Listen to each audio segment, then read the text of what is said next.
So Jonathan, thank you very much for commenting on my piece in Shema. Maybe you could say a bit more of what the text evoked in you.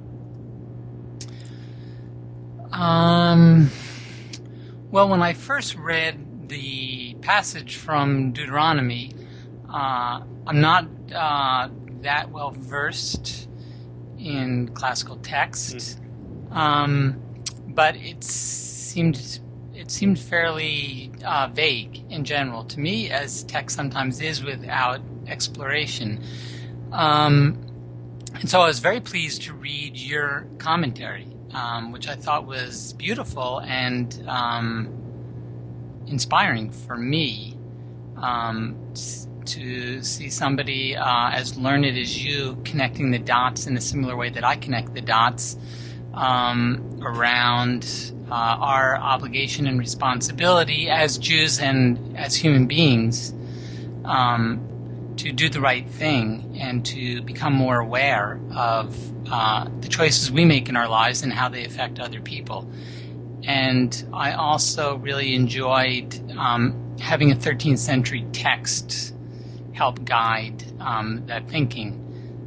And it's something for me over the last few years, as I've come to connect more deeply to my Jewish heritage and faith, I have found that rooting my social justice work and really my adult life's work in a tradition of thousands of years and having these thoughtful commentaries has been liberating for me. Right. And it's helped me feel like the pressure that I think many of us feel, like we have to solve problems, we have to make big changes in the world, there's so much suffering, to be reminded and to have the thoughtful commentary from thousands of years that these issues are long-standing and sadly will be here beyond our time.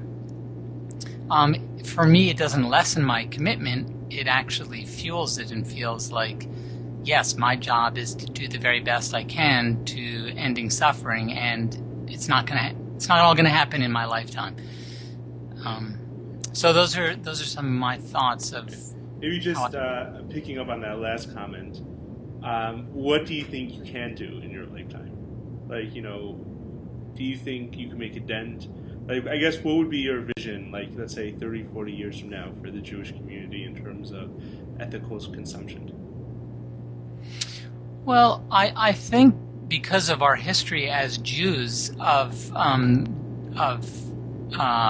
many centuries of living in diaspora and pretty extensive and extraordinary stories of suffering and oppression, that we would be able to turn that, and rather than try and seize power and do unto others as we had done unto us, that we could be in the forefront, as Jews have been in many social justice issues, in ethical consumption and bringing more awareness to, for me, it's not so much about consumption, but it's about the impact and effect of our actions, whether that's buying something, with the way we treat other people.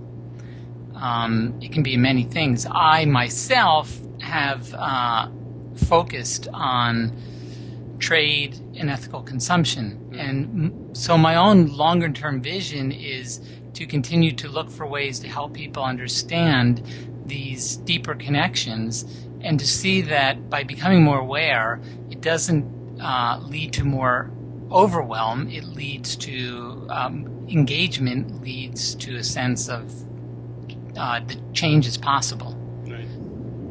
Well, great. Thank you so much for commenting here and in print as well. It's my pleasure, and thank you for being at the heart of this project.